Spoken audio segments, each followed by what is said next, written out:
Kelas akan menjadi bersih. Kalau bersih bagaimana? Nyaman. Senang tidak saat belajar dengan kelas bersih?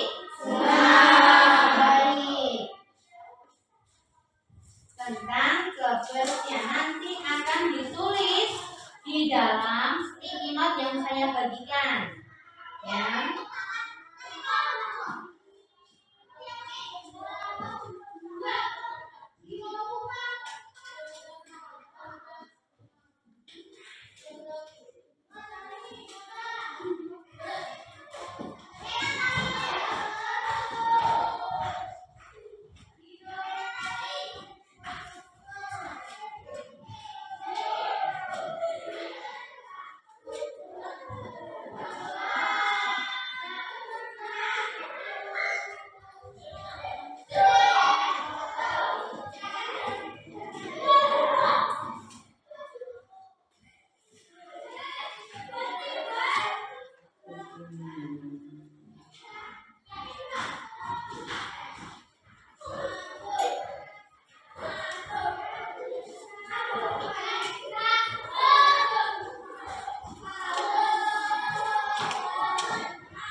Siapa yang sudah mendapat sticky note? Baik. Silakan Ilham untuk menuliskan peraturan kelas yang pertama. Ayo kita simpulkan peraturan kelas yang pertama itu. Tadi apa? Menjaga kebersihan. Menjaga kebersihan apa? Kelas. Menjaga kebersihan kelas.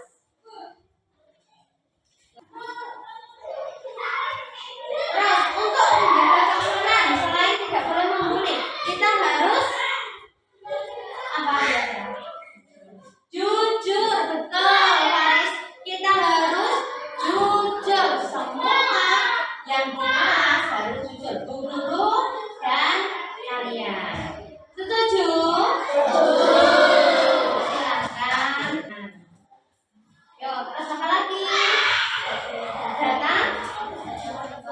Datang tepat waktu. Boleh tidak terlambat? Kalau terlambat konsekuensinya apa? Tertinggal pelajaran. Apa? Boleh kami tidak di dalam kelas? Kira-kira harus bagaimana? Agar kelas kita aman, nyaman, dan menyenangkan tadi, apa lagi? Tidak boleh gaduh. Boleh tidak di dalam kelas gaduh? Merasa nyaman tidak saat kelas gaduh?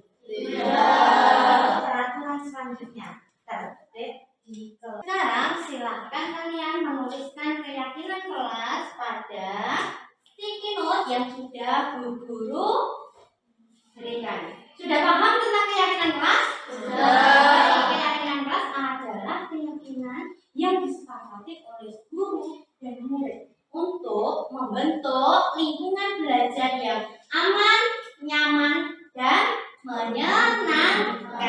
Ya, silakan ditulis.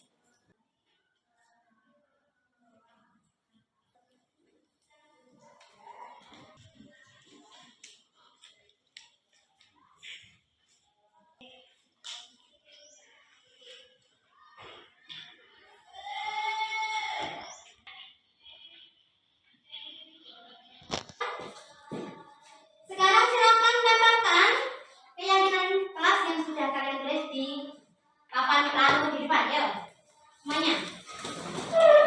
Boleh di dua kelompok itu di depan hijau, yang berkelompok ini di depan.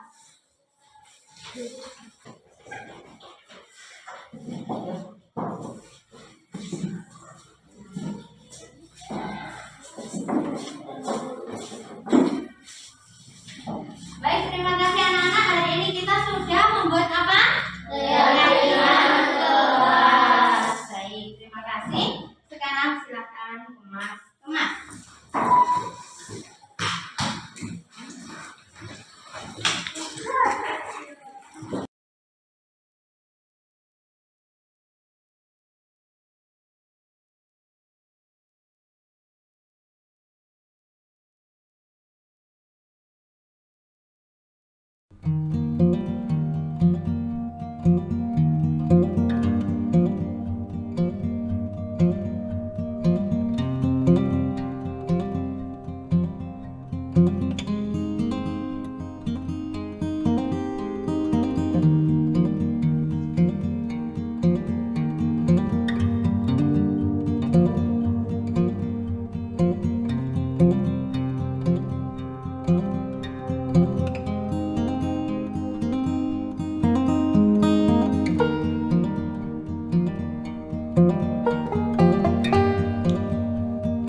Nah, kamu di rumah dengan siapa? Oh, kaki sebenarnya sudah terpasang. Nah, kira-kira Karis, kamu datang terlambat ini melanggar keyakinan kelas yang sudah kita sepakati tidak? Melanggar. Kamu paham bahwa ada konsekuensi setiap? Ya, kamu aslinya kalau datang terlambat pasti akan tertinggal pelajaran. Lalu kira-kira nantinya bagaimana caranya kamu memperbaiki? Tidak memperbaiki sampai malam. Lalu apa lagi? Bangunnya tidak kesiangan. Kamu mau bangun jam berapa? Habis subuh. Ya, lebih baik memilikinya dikurangi. Kalau malam tidurnya tepat waktu sehingga tidak bangun terlambat. Paham ya, Karis? Silakan ke tempat duduk.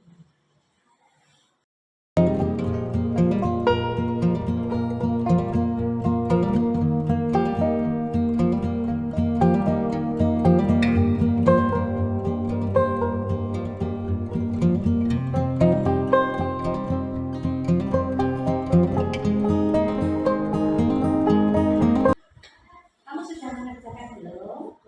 Sudah. Lama masih bisa tinggal di rumah. Apa alasannya kenapa ketinggalan ya? Sekolah kita belum jadwal.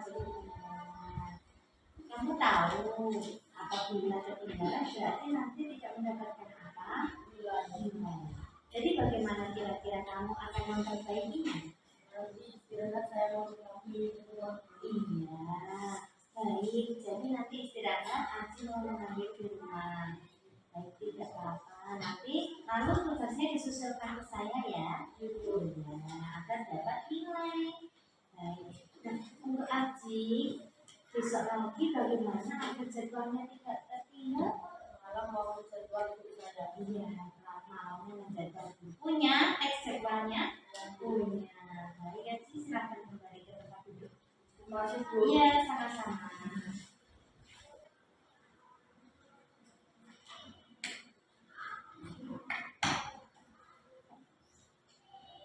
Terima kasih ya, Ci.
Dua dong.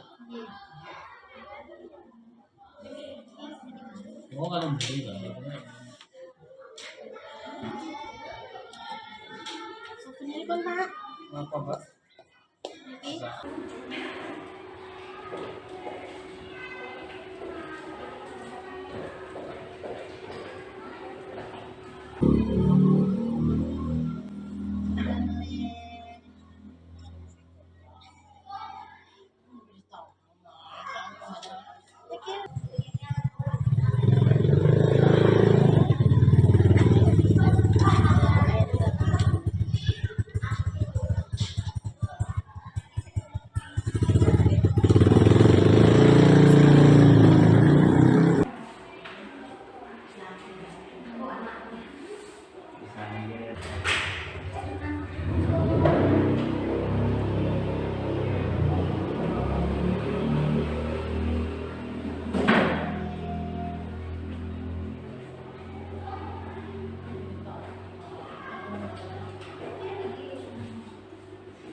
Assalamualaikum warahmatullahi wabarakatuh. Terima kasih atas waktunya Bapak Ibu Guru SD Negeri 3 Sendang, yang terhormat Bapak Kepala SD Negeri 3 Sendang, yang saya hormati Bapak Ibu Guru SD Negeri 3 Sendang serta staf dan karyawan. Puji syukur kita panjatkan kehadirat Allah Subhanahu wa Ta'ala yang mana telah memberikan kesempatan pada kita hari ini berkumpul di acara diseminasi budaya positif dengan saya, Miss Mariani, calon guru penggerak angkatan 9 Kabupaten Wonogiri. Salam sehat selalu bagi kita semua. Terima kasih telah meluangkan waktunya. Di sini saya akan memaparkan beberapa materi yang saya dapat dalam program guru penggerak mulai dari modul 1.1 sampai modul 1.4.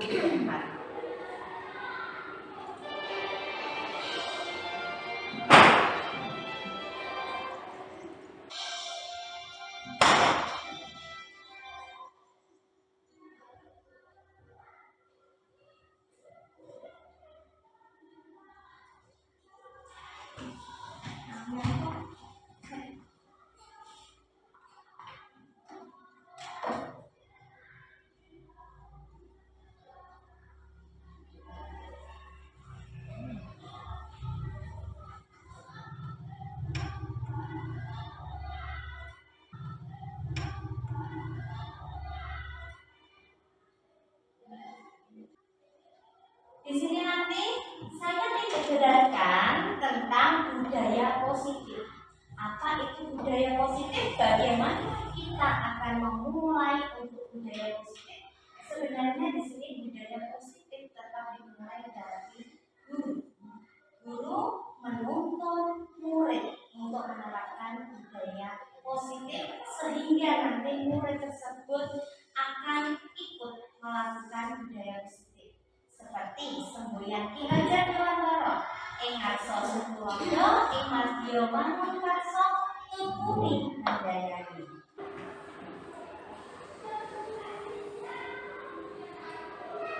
Berikut adalah profil dari Bapak Fasil saya, Bapak Harjanto SPD SMI MSI, Bapak pembimbing praktek saya Bapak Novi Eko Pramono, Sarjana Pendidikan Agama Islam, dan saya sendiri Miss Mariani.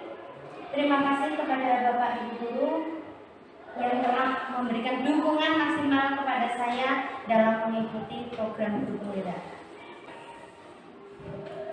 Di sini saya akan memaparkan tentang keterkaitan antar materi dari modul 1.1 filosofi dan pemikiran Ki Hajar Dewantara, modul 1.2 nilai dan peran guru penggerak, modul 1.3 visi guru penggerak, dan modul 1.4 budaya positif.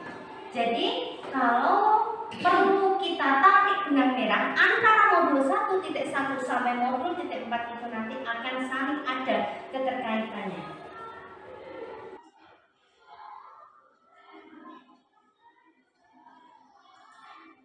Pada dasarnya nanti di tujuan akhir semua modul yang saya pelajari ini adalah membentuk atau menumbuhkan karakter murid yang memiliki karakter profil pelajar Pancasila. Di sini ada 6 dimensi profil pelajar Pancasila. Semua modul yang saya pelajari ini nantinya akan bermuara di profil pelajar Pancasila.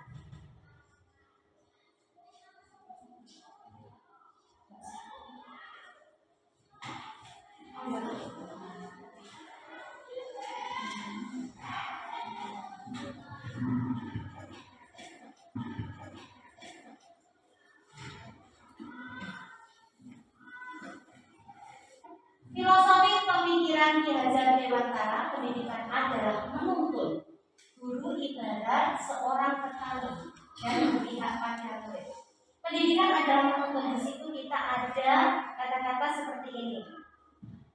Guru adalah pamuk murid. Seperti itu. Di sini guru bertugas untuk menuntun murid sehingga nanti terbentuklah suatu pembelajaran yang berpihak kepada murid seperti itu. Guru ibarat seorang petani, yang mana petani itu tidak menciptakan, tapi menanam benih yang nantinya akan kita amati, akan kita perbaiki saat tumbuh. Jadi di sini konteksnya murid itu adalah benih yang kita tanam. Semua benih yang kita tanam mestinya berbeda, tidak ada yang kualitasnya sama. Benih itu kita tanam, lalu bagaimana agar nanti menghasilkan suatu tanaman yang berbuah lebat, yang bertumbuh subur? Pastinya kita menggunakan pupuk yang bagus seperti itu. Itulah bagaimana guru diibaratkan sebagai seorang petani. Kesimpulannya dari pemikiran Ki Hajar Dewantara yaitu guru sebagai pendidik bertugas untuk menuntun murid menuju kebahagiaan yang setinggi-tingginya. Seorang guru diibaratkan sebagai seorang petani yang menanam benih berkualitas dengan menciptakan pembelajaran yang merdeka dan berpihak kepada murid.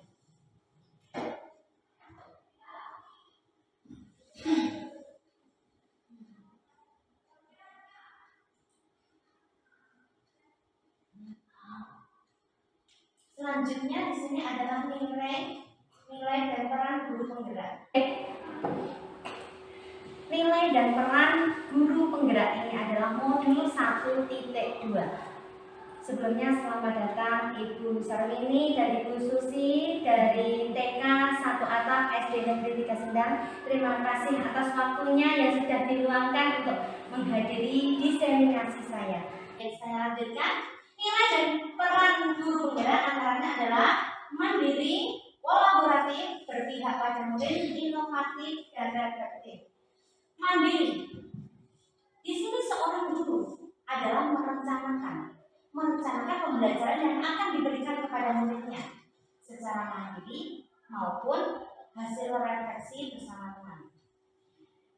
Di sini seorang guru nantinya akan merancang seperti apa pembelajaran yang akan dilakukan. Di sini seorang guru melayani murid sebagaimana mestinya seperti nilai-nilai ASN kita berakhlak. Selanjutnya kolaboratif adalah kerjasama yang diselenggarakan dengan teman sejawat, atasan maupun dengan stakeholder terkait. Yang ketiga berpihak kepada murid. Itu adalah tujuan utama kita dalam pembelajaran, yaitu menciptakan pembelajaran yang berpihak kepada murid. Selanjutnya inovatif.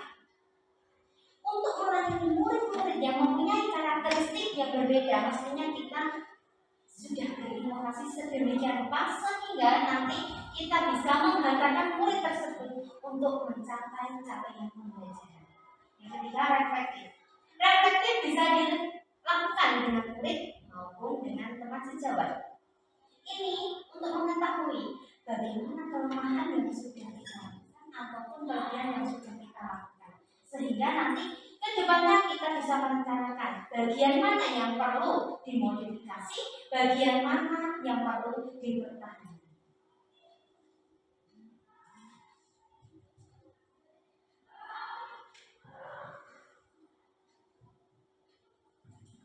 Berikut adalah peran guru penggerak.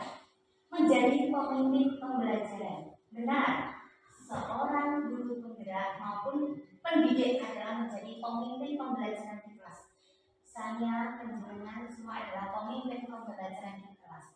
Walaupun kita berpihak kepada murid atau berpusat kepada murid, namun kita sebagai fasilitator hendaklah memimpin pembelajaran.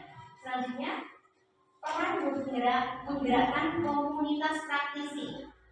Terima kasih atas dukungannya Bapak Ibu, yang sampai saat ini kita mempunyai komunitas praktisi yang cukup solid di SD Negeri 3 Sendang.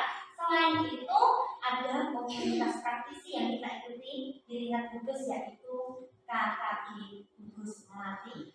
Selanjutnya menjadi coach bagi guru-guru lain. Contohnya seperti sekarang ini dan seperti yang saya lakukan saat saya diseminasi GBK. Sekarang saya lakukan pada diseminasi program guru penggerak modul 1. Selanjutnya, peran guru penggerak mendorong kolaborasi antar guru. Insya Allah ini sudah kita lakukan.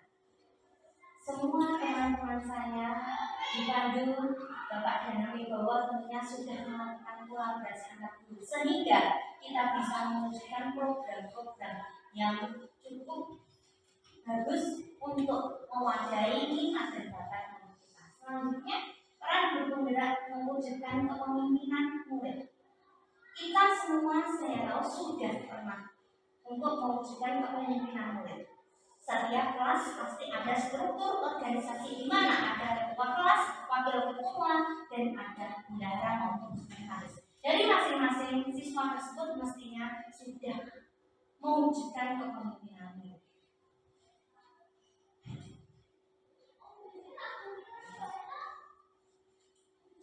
Berikut contoh mandiri.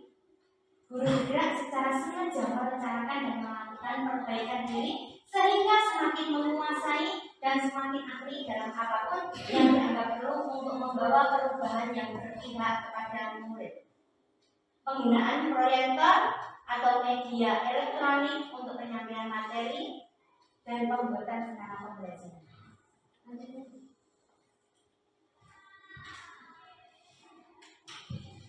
Selanjutnya, kolaborasi yang tentunya sudah sering kita laksanakan. Jadi Bapak Ibu di sini bersama untuk mencapai suatu tujuan dan dapat menghasilkan sesuatu yang bermanfaat untuk pelaksanaan pembelajaran yang berpihak kepada murid. Setiap pihak yang terlibat memiliki kekuatan yang saling melengkapi dan produktif.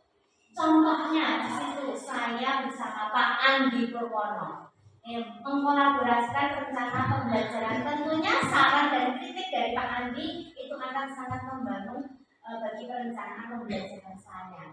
Di situ saya konsultasi tentunya dengan Bapak Dana Wibowo yang telah meluangkan waktu selalu untuk kami para guru berkonsultasi dan berkomunikasi demi menghantar putra putri tercinta mencapai capaian pembelajarannya. Selanjutnya,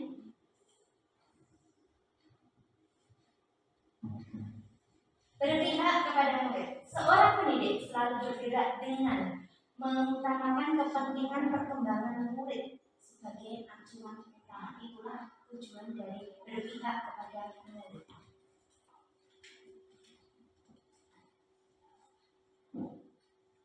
Seperti yang tadi sudah saya singgung ya Bapak Ibu, inovatif. Seorang guru penggerak harus mampu memunculkan gagasan-gagasan baru dan tepat guna. Tentunya di sini saya tidak bisa berjalan sendiri. Dengan adanya kolaborasi dari penjenengan kami, saya bisa memunculkan gagasan-gagasan baru. Gagasan yang saya miliki pun dipadupadankan dengan gagasan penjenengan sehingga menjadi program yang kualitas.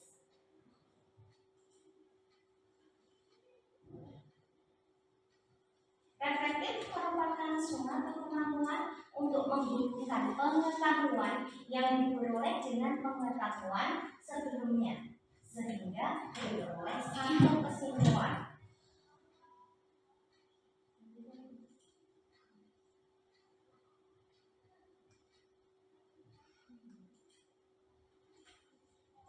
Muara dari nilai-nilai dan peran tadi adalah di sini. Terwujudnya pembelajaran yang berpusat kepada murid dengan menuntut anak sesuai kodratnya agar profil pelajar Pancasila. Dan di sini terlihat keterkaitan antara modul 1 tentang filosofi Ki Hajar Dewantara, modul 2 tentang nilai-nilai dan peran guru penggerak. Terlihat adanya terwujudnya profil pelajar Pancasila. Muaranya memang di situ. Lanjut.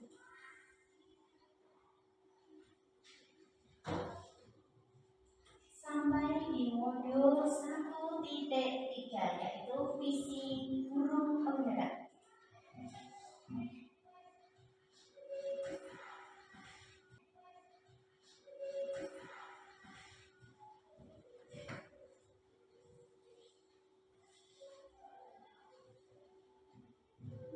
Visi guru penggerak, seorang guru yang berorientasi mendidik murid, bertugas menuntun dan mengarahkan kodrat anak agar mencapai kebahagiaan melalui nilai dan peran yang nantinya akan dapat mewujudkan siswa yang memiliki profil pelajar Pancasila. Visi dibuat berdasarkan prakarsa perubahan yang nantinya akan dikembangkan dengan inquiry apresiatif melalui langkah-langkah berpikir. Berikut akan saya jelaskan tentang langkah-langkah berpikir. Bagian B adalah buat pertanyaan utama. Pertanyaannya apa? Bagaimana memahamkan bahaya bullying di sekolah? Bagaimanakah cara menumbuhkan karakter baik murid di lingkungan sekolah? Lalu, daftar tindak penyelidikannya bagaimana? Bertukar pikiran dengan kepala sekolah dan teman sejawat tentunya. Yang kedua, bertukar pikiran terkait cara menumbuhkan karakter yang baik. Dan yang ketiga, mencari referensi kebiasaan yang dapat menumbuhkan karakter baik di lingkungan sekolah. Dia Jawa, seluruh. Dia Jawa, seluruh. Selanjutnya A, ambil pelajaran. Di sini pertanyaan di tahap ini adalah pertanyaan-pertanyaan lanjutan untuk mengenali kekuatan, aset, dan potensi peluang melalui kegiatan penyelidikan. Pertanyaannya, siapakah guru yang bisa dicontoh? Aktivitas apa saja yang bisa merumuskan karakter baik di sekolah? Lalu daftar tindakan penyelidikannya adalah mencari profil guru yang bisa dicontoh untuk menumbuhkan karakter baik tersebut. Yang kedua, mencari tahu kebiasaan apa yang bisa dicontoh dalam menumbuhkan karakter baik tersebut. Nantinya yang ketiga yaitu melakukan observasi pengamatan.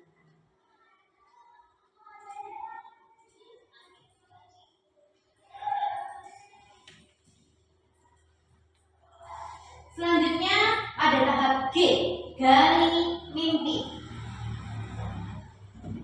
Di sini adalah menyusun narasi kolektif bila mana prakarsa perubahan telah terwujud.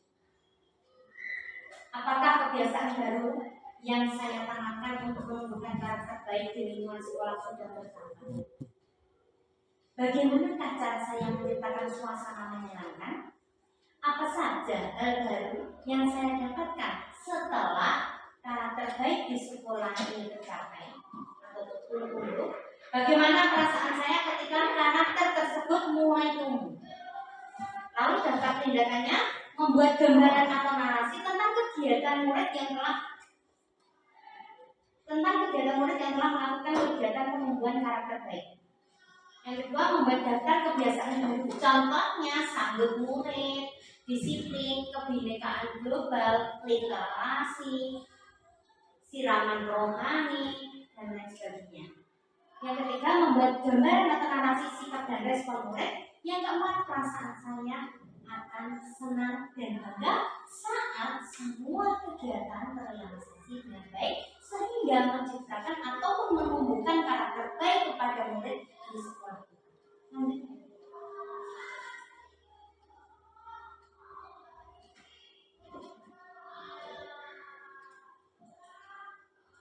Tahap selanjutnya adalah apa itu, Bu? Tahap selanjutnya J ya. J itu adalah jabarkan rencana. Apakah langkah pertama yang harus saya lakukan untuk merumuskan karakter baik? Kita di sini adalah membuat rencana.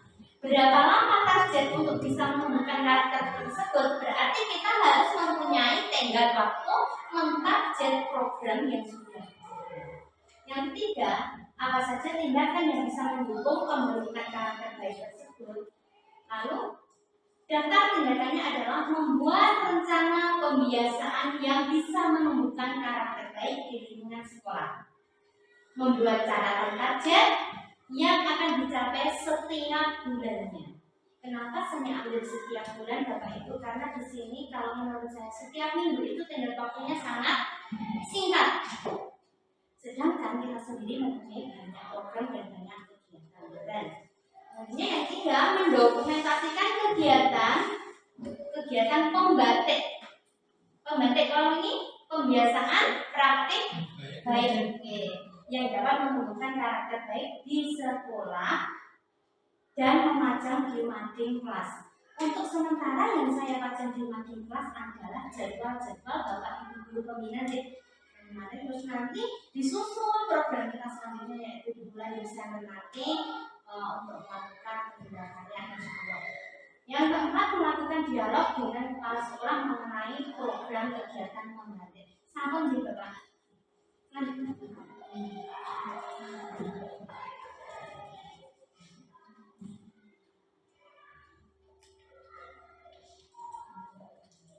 Baca setelah J lalu A ya.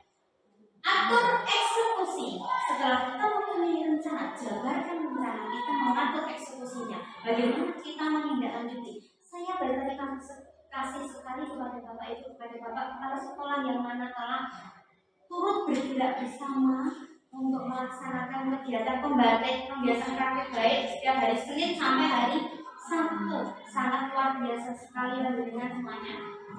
Lalu di sini pertanyaannya adalah siapakah yang bisa mengarahkan dan memantau kegiatan pembiasaan di sekolah? Tentunya Bapak kepala sekolah. Lalu siapa saja yang akan saya libatkan dalam mewujudkan rencana ini? Kemarin sudah kita bahas, saya sudah melibatkan seluruh guru dan karyawan. Lalu yang keempat, kapan pembiasaan yang saya rencanakan ini akan dimulai? Dan ini sudah terlaksana bulan September.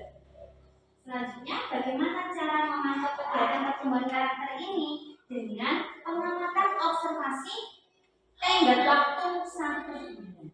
Yang kelima, siapakah yang menampung keluh kesah saya dalam menghadapi kesulitan tersebut? 1. Berkomunikasi dengan kepala sekolah tentunya. Yang kedua, saya melibatkan kepala sekolah, guru, murid, dan menjalankan mengenai kegiatan. Yang ketiga, saya akan mulai kegiatan membatik di awal pembelajaran.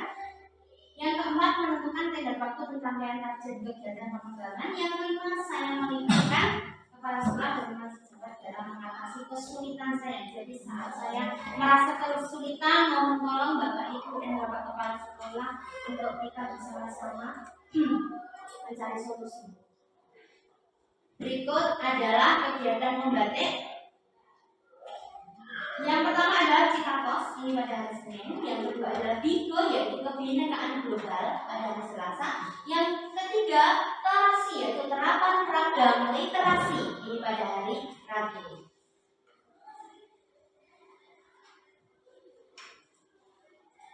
Yang keempat adalah Jungkat, ajang menunjuk bakat pada hari Kamis.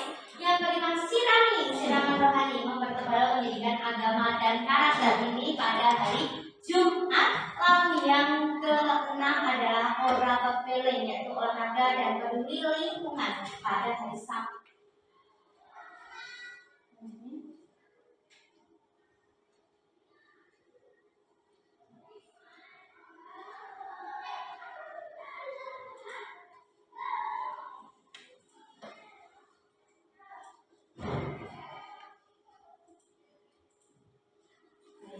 Dari penjabaran tadi, kegiatan program pembatik tadi tentunya nanti akan merujuk kepada budaya positif. Ini saya pelajari di modul 1.4 dari gugusan modul 1. Jadi ini adalah modul terakhir di golongan modul 1. Baik, lingkungan positif. Dengan demikian, salah satu tanggung jawab seorang guru adalah bagaimana menciptakan suatu lingkungan positif yang terdiri dari warga sekolah yang saling mendukung, saling belajar, saling bekerja sama sehingga tercipta kebiasaan-kebiasaan baik.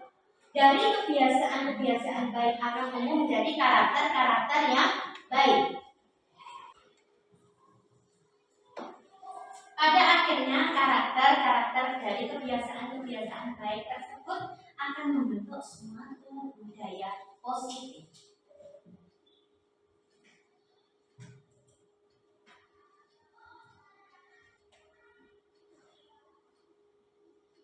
Mungkin jawab nih, Mbak Ibu. Asik Pak.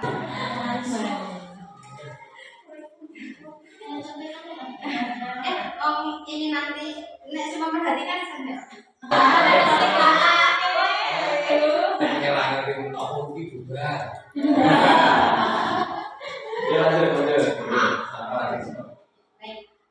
Berikut adalah bagian dari budaya positif, yaitu yang pertama disiplin positif dan nilai-nilai kebajikan universal. Yang kedua teori motivasi, hukuman dan penghargaan, juga restitusi. Yang ketiga keyakinan kelas. Yang keempat kebutuhan dasar manusia dan dunia berkualitas. Yang kelima 5 posisi kontrol. Yang keenam segitiga restitusi. Berikut akan saya jabarkan satu persatu. Baik, selanjutnya akan saya paparkan tentang disiplin positif dan nilai-nilai kebajikan universal. Nah, di sini kita mempunyai perubahan paradigma. Bagaimana kita memahami paradigma baru? Sebenarnya pada awalnya kita hanya berilusi. Ilusi guru mengontrol murid. Kita seolah-olah sudah bisa mengontrol murid. Namun pada kenyataannya murid tersebut mempunyai kontrol diri. Yang kedua, ilusi bahwa semua penguatan positif, efektif dan bermanfaat. Seperti yang saya jelaskan di depan tadi, bahwa tidak semua penguatan itu akan efektif. Yang ketiga, ilusi bahwa kritik dan membuat orang merasa bersalah dapat menguatkan karakter. Namun pada faktanya, kritik yang kita berikan kepada murid ada kalanya membuat murid tersebut malah depresi dan semakin tidak percaya diri. Selanjutnya, yang terakhir ilusi bahwa orang dewasa memilih hak untuk memaksa. Pada kenyataannya, sesuai dengan filosofi Ki Hajar Dewantara, guru adalah menuntut. Kita sebagai orang dewasa hendaklah menuntut murid untuk tumbuh menjadi benih-benih yang unggul, untuk menjadi tumbuhan yang unggul. Jadi, ilusi bahwa orang dewasa memiliki hak untuk paksa itu adalah tidak benar dan itu hanyalah. Jadi Bapak Ibu, disiplin positif dan nilai-nilai kebajikan universal itu pada dasarnya meliputi kepercayaan diri yang tumbuh, kedisiplinan, lalu kesabaran, keikhlasan, kasih sayang, dan masih banyak lagi. Selanjutnya kebutuhan dasar manusia dan dunia yang berkualitas. Apa saja kebutuhan dasar manusia? Pada dasarnya manusia memiliki kebutuhan yang sangat dominan atau mutlak, yaitu bertahan hidup. Ya, semua manusia membutuhkan kebutuhan ini untuk bertahan hidup. Selanjutnya kebutuhan penguasaan, kebutuhan kasih sayang dan rasa diterima, kebutuhan kesenangan, dan kebutuhan kebebasan. Selanjutnya ada satu murid saat praktek pembelajaran saya. Dia mewarnai sesuka hati seperti itu. Kenapa kamu mewarnai tidak sesuai dengan arahan guru untuk gradasi warna? Dia jawab, karena saya senang seperti ini. Berarti anak tersebut membutuhkan kebutuhan kesenangan. Selain itu ada satu dari murid merasa dia tidak mau membaur dengan teman, saya dekati, saya tanya, kenapa kamu bersedih? Anak tersebut menjawab, karena saya tadi dimarah oleh orang tua. Berarti anak tersebut membutuhkan kasih sayang dan rasa diterima. Selanjutnya, 5 posisi kontrol. Sebagai seorang pendidik, tentunya kita memiliki posisi kontrol di dalam kelas maupun di sekolahan. Nah, yang pertama adalah posisi kontrol penghukum. Saat ada anak yang terlambat, kita langsung menanya, kenapa kamu terlambat? Kamu itu salah. Selalu terlambat. Jadi silahkan berdiri di luar kelas. Itu adalah posisi sebagai penghukum. Yang kedua, posisi pembuat rasa bersalah. Kenapa kamu terlambat sekolah? Bukankah seharusnya tidak boleh terlambat sekolah? Guru akan sangat sedih dengan kelakuan kamu yang selalu terlambat sekolah. Yang mana akhirnya anak tersebut pasti akan sangat merasa bersalah. Selanjutnya, posisi sebagai teman. Di sini, saat anak menghadapi suatu masalah, kita hadapi. Coba cerita kepada guru, apa masalahmu? Iya. Lalu, bagaimana solusinya? Selanjutnya, posisi sebagai pemantau. Di sini, seorang guru pendidik itu memantau anak tersebut, melihat masalah apa yang dialami. Yang terakhir, posisi yang paling baik di sini adalah sebagai seorang manajer. Dari teman pemantau nanti bersuaranya di manajer. Nah, di situ ada masalah. Posisi sebagai manajer ini pertama kali menanyai anak dengan ramah. Kenapa kamu terlambat sekolah? Apakah ada masalah sehingga menyebabkan terlambat sekolah? Lalu, nah, kira-kira terlambat sekolah itu apakah melanggar tata tertib atau tidak? Seperti itu. Selanjutnya, anak tersebut diajak untuk mengingat keyakinan kelas ataupun tata tertib yang sudah ada. Langkah selanjutnya, mencari solusi bagi masalah keterlambatan tersebut. Lalu, apa yang akan kamu perbuat agar besok tidak terlambat lagi? Seperti itulah kira-kira posisi manajer. Teori motivasi, hukuman dan penghargaan, dan restitusi. Di sini kita nanti akan mengenal tentang 3 motivasi perilaku manusia. Coba saya perlu pendapat dari Bapak Ibu. Kita melakukan suatu tindakan itu dikarenakan apa? Itu ternyata ada sebab-sebab sesuai dengan suami. Sekarang mohon untuk angkat tangan kanan.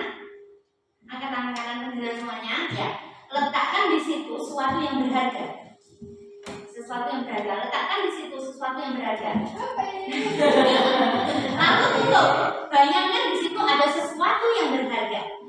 Punya jenengan. Nah, misalkan teman di samping jenengan mau membuka atau mengambil sesuatu yang berharga itu, boleh? Tidak. Kalau saya menyuruh, merayu, bahkan membentak dan memarahi, apa yang akan Anda lakukan? Membuka atau menutup? Menutup. Membuka dan menutup. Ada berbeda-beda, tidak apa-apa. Tidak ada yang salah, tidak ada yang benar di sini. Menutup, ada yang membuka, menutup. Menutup. Ya. Baik, menutup adalah karena apa? Alasannya. Kenapa harus ditutup? Kenapa tidak boleh dibuka? Karena apa? Tidak karena itu berharga. Ya, karena itu. Ada juga teman saya yang menjawab seperti ini. Saya bisa membuka saat sesuatu yang berharga itu bermanfaat bagi orang. Tapi ada teman saya yang bilang seperti ini. Saya akan menutupnya rapat-rapat tanpa bisa dibuka karena itu berharga. Oke, berarti monggo, itu adalah posisi kontrol teman-teman. Jadi kesimpulannya bahwa itu tadi yang bisa mengkontrol adalah diri kita sendiri. Ya, itu pun nanti yang kita terapkan. Baik, kita kembali ke sini. Untuk melakukan suatu kegiatan pasti ada alasannya. Yang pertama, menghindari ketidaknyamanan atau hukuman. Contoh, datang pukul 6.30 sampai pukul 7. Itu kan setiap hari kita lakukan Bapak Ibu. Itu karena 100% keikhlasan atau karena aturan atau karena hukuman. Aturan. Oke, terus karena aturan. Apakah menghindari ketidaknyamanan? Iya, karena apa? Saat kita terlambat berapa detik maupun berapa menit, pasti kita bingung, kita merasa tidak nyaman dan lain sebagainya. Dalam berkendara pun saat kita berangkat dari rumah itu sangat mepet, kita pasti tidak nyaman di jalan. Itu motivasi perilaku manusia. Selanjutnya yang kedua adalah mendapatkan imbalan atau penghargaan orang lain. Jujur, saya sendiri pun pernah melakukan sesuatu kegiatan untuk mendapatkan penghargaan dari orang lain. Contohnya sekarang anak itu lomba, dia termotivasi untuk lomba. Ada yang karena dia punya cita-cita, ada yang karena dia pengen hadiah. Ada anak yang mau mengerjakan sesuatu itu karena hadiah. Nah, itu adalah motivasi perilaku. Yang ketiga, untuk menjadi orang yang mereka inginkan dan menghargai diri sendiri dengan nilai-nilai yang mereka percaya. Dari poin 1, 2, 3 yang paling tepat adalah 3. Tapi tidak semua tindakan bisa masuk ke ranah nomor 3. Oke. Untuk menjadi orang yang mereka inginkan. Jadi nantinya kita sebagai seorang pendidik yang menuntun murid, nantinya menuntun murid untuk memahami sebenarnya apa yang mereka inginkan saat murid seperti ini. Silakan kerjakan nomor 1 sampai 10. Nanti poinnya 1 nomor 10. Nanti kalau kalian salah 4, nilainya 60, tidak lulus KKN. Itu nanti termotivasi karena poin 3 atau karena poin 1. Kira-kira murid ada yang termotivasi nomor poin 3 atau poin 1? 1. Ya, karena di situ ada teman dan menghindari ketidaknyamanan. Ketidaknyamanannya apa? Nanti kalau misalnya di bawah 60, pastinya saya izin.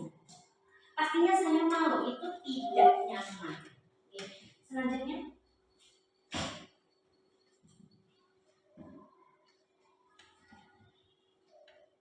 dukungan dan penghargaan. Monggo Bapak Ibu semuanya dibersani.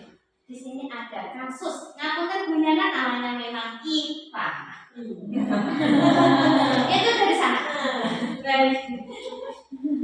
Di sini ada kasus, nanti Bapak Ibu yang mengurai. IPA kurang mengerti pelajaran matematika, sehingga pada saat pelajaran tersebut berlangsung, dia lebih banyak berdiam diri atau menggambar di buku pelajarannya.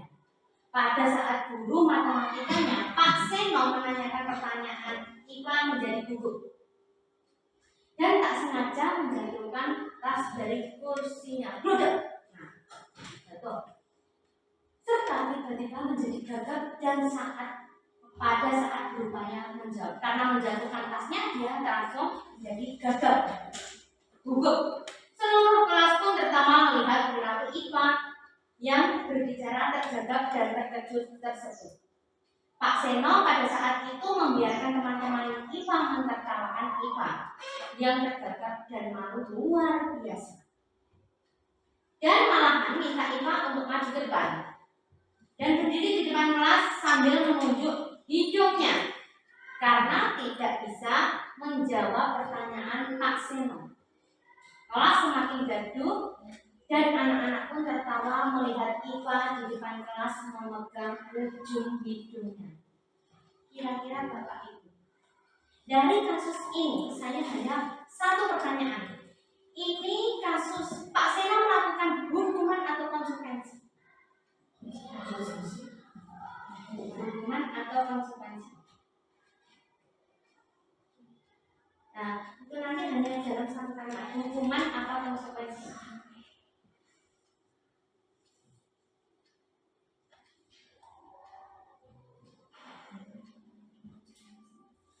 Monggo, tidak apa-apa, beda tidak apa-apa.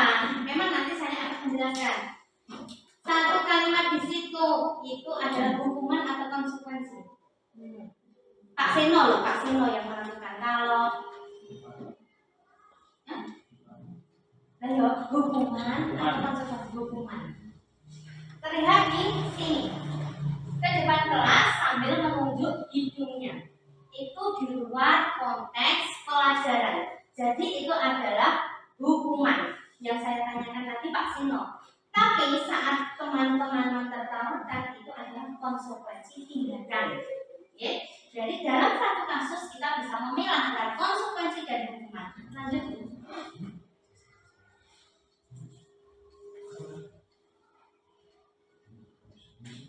Baik.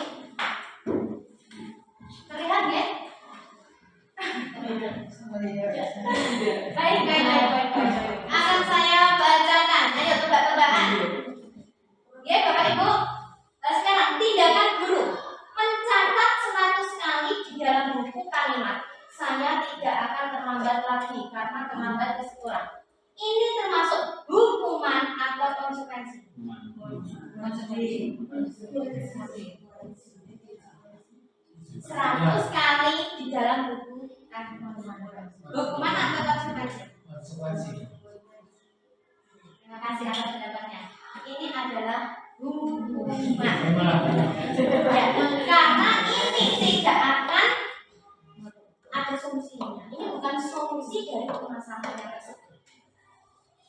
Kalau dia bisa 100 kali menulis, besok terlambat lagi 100 kali, manfaatnya apa? Tidak akan menyadari kesalahan yang dia perbuat, atau tidak akan menyadarkan murid tersebut untuk berbudaya positif. Selanjutnya nomor 2, mari kita tebak-tebak lagi Bapak Ibu agar tidak mengantuk. Lari mengelilingi lapangan basket 2 kali karena terlambat hadir di sekolah. Hukuman. Kenapa? Konteksnya hadir di sekolah. Sebentar. Nih, lari mengelilingi lapangan basket 2 kali karena terlambat 10 menit untuk pelajaran PJOK. Konsekuensi atau hukuman? Konsekuensi. Bedanya dengan sini apa? Tidak relevan. Ya, tidak relevan. Kenapa? Di sini terlambat hadir di sekolah. Tidak ada hubungannya dengan lari di lapangan basket. Kalau ini lari 2 kali karena telat pelajaran PJOK. Secara tidak langsung gurunya tersebut sudah mengajarkan untuk pemanasan. Namun itu juga sebagai konsekuensi karena keterlambatan. Oke. Jadi di sini memang harus dicari yang relevan. Selanjutnya, membersihkan coretan yang dibuatnya di meja tulis. Konsekuensi, betul. Terima kasih. Semakin paham ini.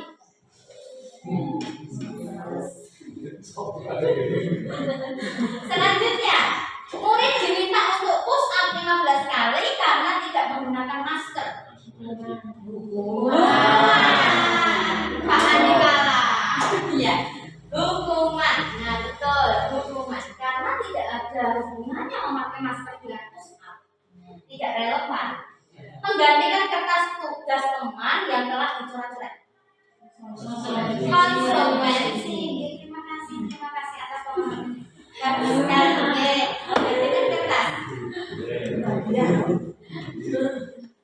Ya, berikan aplaus pada yang benar. Baik. Sekarang berjemur di lapangan basket pukul 12 siang karena mengobrol dengan teman. Baik Bapak Ibu, sepertinya ini tidak perlu saya lanjutkan karena Bapak Ibu sangat luar biasa sudah paham tentang perbedaan antara hukuman dan konsekuensi. Baik, kita lanjutkan. Dihukum dari pembahagaan.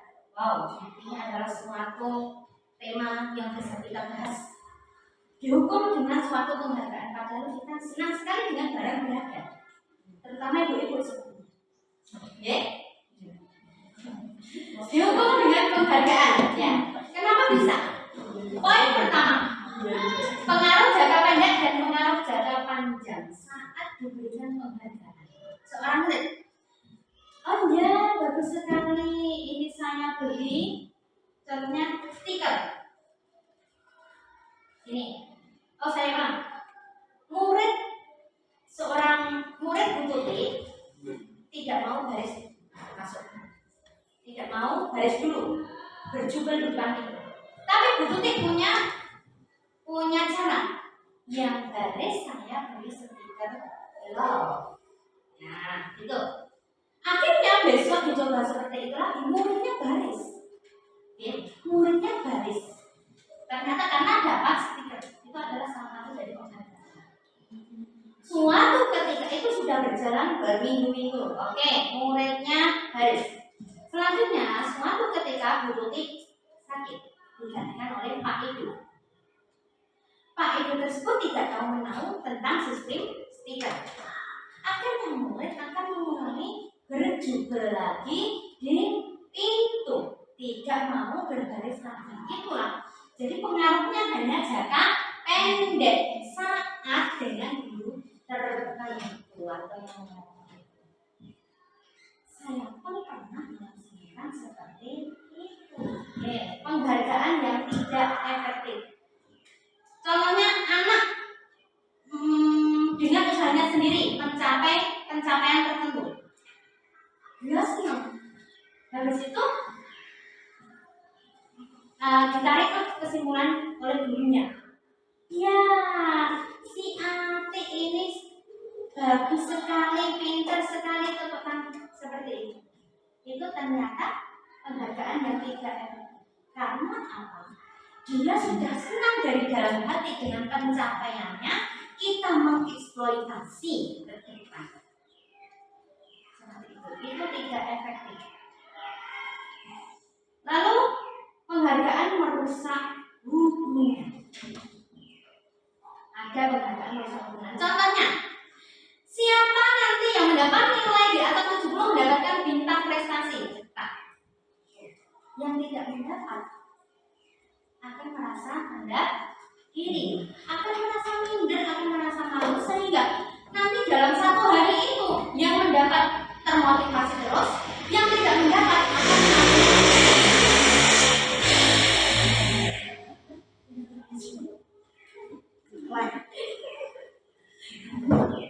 dalam satu hari tersebut yang mendapat penghargaan akan semakin termotivasi, yang tidak mendapat penghargaan akan semakin minder. Akhirnya saat pulang sekolah tidak menutup kemungkinan si A dan si B itu tidak akan berjalan bersama. Jadi merusak. Lalu yang ketiga, penghargaan mengurangi ketepatan. Saat penghargaan tersebut diberikan di suatu waktu, entah nanti ada kelalaian dari guru atau apa penghargaan yang lain, dia akan tidak mau untuk melanjutkan mengerjakan. Seperti itu. Penghargaan menurunkan kualitas itu hampir sama dengan yang tidak efektif. Yang selanjutnya itu penghargaan mematikan kreativitas, sama dengan penggalian bakat yang sudah didapat, namun kita eksploitasi lebih sehingga anak tersebut akan stuck. Karena terus bingung, saya terus berkreasi apa lagi? Karena sudah dieksploitasi. Lalu penghargaan menghukum. Penghargaan menghukum adalah penghargaan yang diberikan kepada seseorang. Sekarang filmnya bagus, diberi penghargaan, entah itu stiker, entah itu bintang. Besok nilainya tidak bagus, dia akan semakin down. Selanjutnya,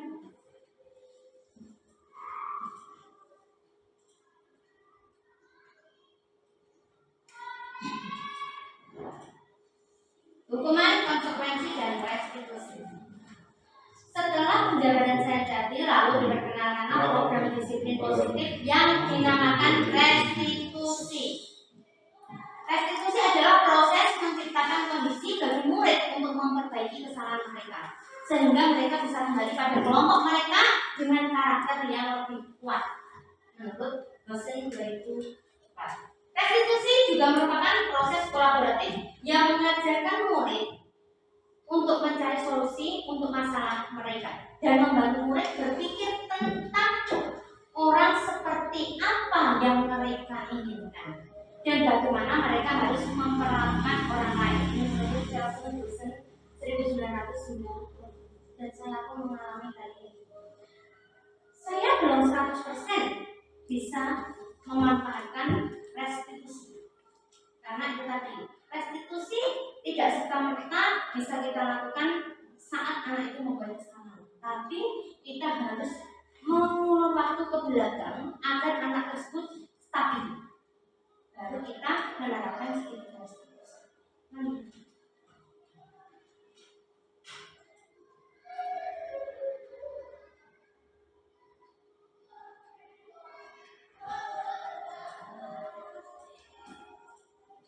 Disiplin positif merupakan unsur utama dalam konsep budaya positif. Restitusi memberikan kesempatan kepada murid untuk disiplin positif, memulihkan diri dari kesalahan sehingga memiliki tujuan yang jelas.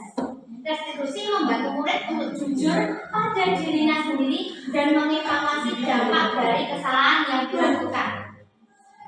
Restitusi diberikan bisa kita laksanakan saat anak tersebut bisa kita validasi terlebih dahulu. Jadi anak tersebut benar-benar jujur, itu nanti segitiga restitusi akan berhasil. Lanjut.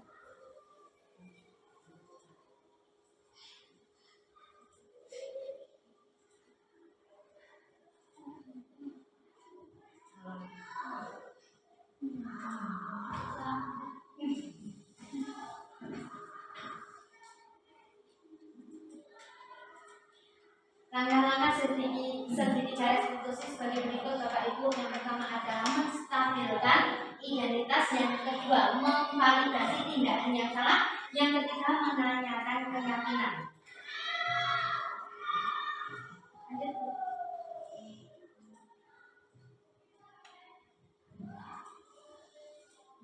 Berikut adalah contoh yang saya ambil dari murid saya. Faris datang terlambat pada hari Kamis di SD Negeri 3 Senang seperti biasa mengadakan kegiatan apel pagi. Setelah itu murid masuk kelas, tidak seperti biasanya. Hari ini Faris kelas 6 datang terlambat 20 menit ke sekolah. Berikut percakapan saya dengan Faris. Assalamualaikum Ibu. Waalaikumsalam Faris. Hari ini datang terlambat ya? Tentunya untuk menggunakan segitiga restitusi, pertama itu kita harus akrab dengan ramah penyampaiannya. Iya Bu, saya tadi malam menonton TV sampai malam Bu. Apa tidak ada yang membangunkan kamu Faris? Tidak ada. Di sini kita ada banana di sini banana. Sini. Menstabilkan, itu sudah menstabilkannya.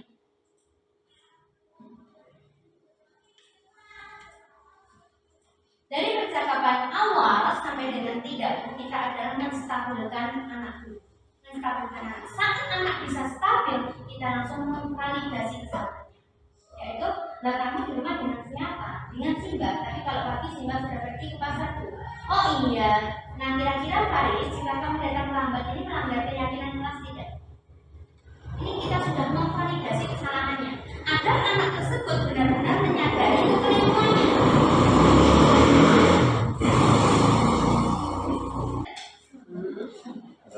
Melanggar Bu, kamu paham jika ada konsekuensinya. Jika datang terlambat, mestinya kamu tertinggal pelajaran. Paham Bu? Lalu nanti bagaimana cara kamu tidak terlambat datang? Di sini kita adalah mencari solusi, meyakinkan. Menurut keyakinan anak tersebut, bagaimana dia meyakini kesalahannya, bagaimana dia secara sadar, secara dari hati dia mencari solusi dari masalahnya. Lalu bagaimana caranya kamu tidak terlambat datang? Saya tidak menonton TV sampai malam dan bangunnya tidak kesiangan seperti itu. Baik Faris, terima kasih kamu sudah memperbaiki. Silakan ke tempat seperti itu. Jadi ini adalah kalau kita tarik antara konsekuensi dan hukuman. Di sini kita menggunakan konsekuensi. Konsekuensi apabila datang terlambat adalah akan tertinggal pelajaran. Kita memberitahukan konsekuensi atau mengingatkan tentang keyakinan. Lalu anak tersebut akan secara sendiri jujur dari dalam hati untuk mencari solusi. Itu yang namanya segitiga restitusi yang berhasil. Apa ada yang tidak berhasil? Ada. Saat seorang guru belum maksimal melaksanakan segitiga restitusi tersebut. Karena apa? Mesti salah satu tahapan ada kegagalan. Stabilkan terlebih dahulu itu sudah gagal, nanti tidak akan bisa sampai ke keyakinan. Lanjut.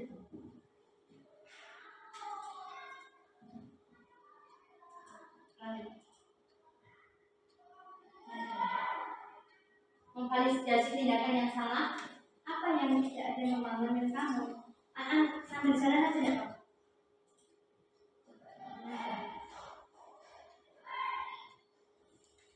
Ini adalah proses segitiga restitusi yang saya berikan. Nah, anak tersebut tidak dalam posisi tertekan karena kita sudah menstabilkan.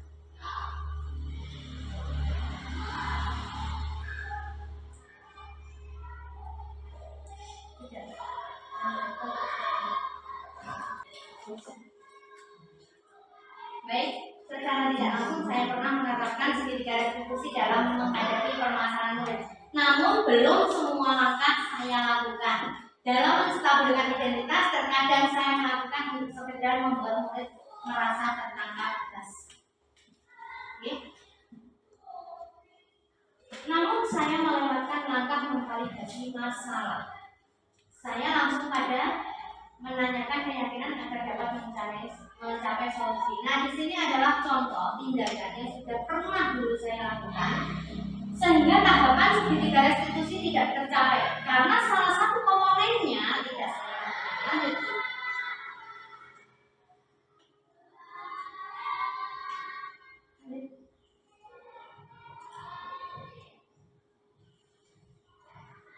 Menurut saya, untuk menciptakan budaya positif diperlukan juga kolaborasi antar guru, murid, kepala sekolah, orang tua, dan seluruh stakeholder di sekolah. Dengan adanya kolaborasi, kita lebih meminimalisir kesalahan dan akan berdampak lebih luas dalam menerapkan budaya positif. Jadi, terima kasih untuk Bapak Ibu yang berikan kesalahan saya menghadapi masalah dengan segitiga restitusi ini. Namun saya masih butuh waktu untuk mengadakan pemantauan karena segitiga yang saya lakukan kepada anak tersebut di awal belum 100% berhasil. Memang harus ada waktu tersendiri untuk beberapa anak. Kita mengingat filosofi Ki Hajar Dewantara, membimbing anak sesuai dengan kodrat alam dan kodrat zaman. Menuntut anak kita seperti seorang petani.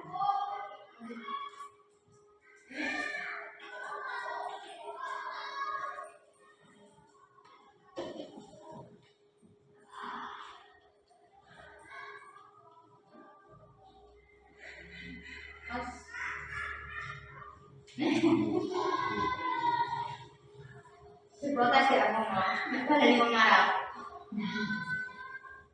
Baik, terima kasih atas perhatiannya Bapak Ibu. Jadi kesimpulannya di modul 1 yang merupakan modul awal yang saya ikuti terdiri dari modul 1.1, 1.2, 1.3 sampai 1.4. Di sini intinya adalah kita berpandangan kepada filosofi belajar untuk menerapkan segala ilmunya, mulai dari filosofinya, mulai dari nilai dan peran, lalu komisi, visi, lalu sampai akhirnya ke budaya positif.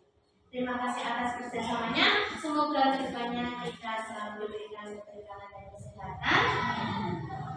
Dan tidak lupa saya pun berpesan, monggo Bapak Ibu semangat untuk mengikuti guru penggerak di angkatan berikutnya. Terima kasih untuk Bu Ana yang sudah lolos di angkatan Semangat untuk selanjutnya. Kita doakan doanya lolos sampai saya sendiri mungkin kedepannya tetap merepoti penjelasan semuanya. Saya membutuhkannya. Apabila saya itu ada salah nanti mohon diingatkan. Ya, kita belajar bersama di sini. Tidak ada yang sudah buat, tidak ada yang bagaimana, tapi kita belajar bersama.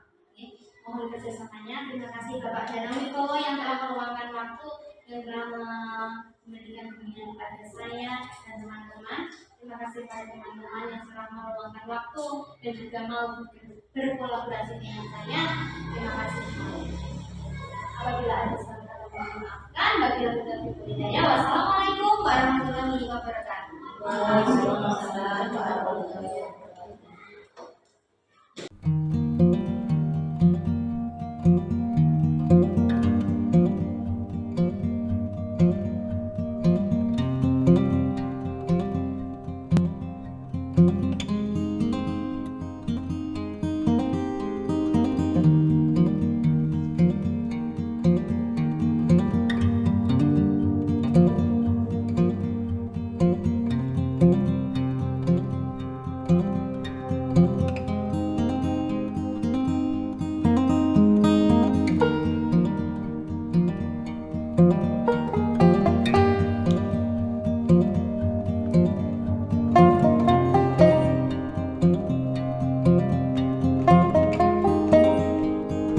Assalamualaikum warahmatullahi wabarakatuh. Dari pemaparan Bu Lis Mariani, pendidikan adalah menuntun kolaborasi. Sangat penting untuk membentuk budaya positif. Dan kami siap membantu Bu Lis dalam mengikuti PGP Angkatan ke-9. Semangat Bu Lis, sukses selalu. Wassalamualaikum warahmatullahi wabarakatuh. Assalamualaikum warahmatullahi wabarakatuh.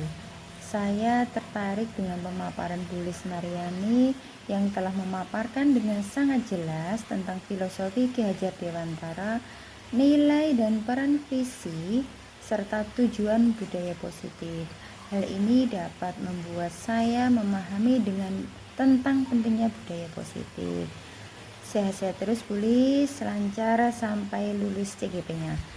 Assalamualaikum warahmatullahi wabarakatuh. Assalamualaikum warahmatullahi wabarakatuh. Terima kasih atas kesempatannya. Saya ingin menyampaikan bahwa saya sangat tertarik dengan apa yang telah dipaparkan oleh Ibu Lis Mariani tentang filosofi dari Ki Hajar Dewantara.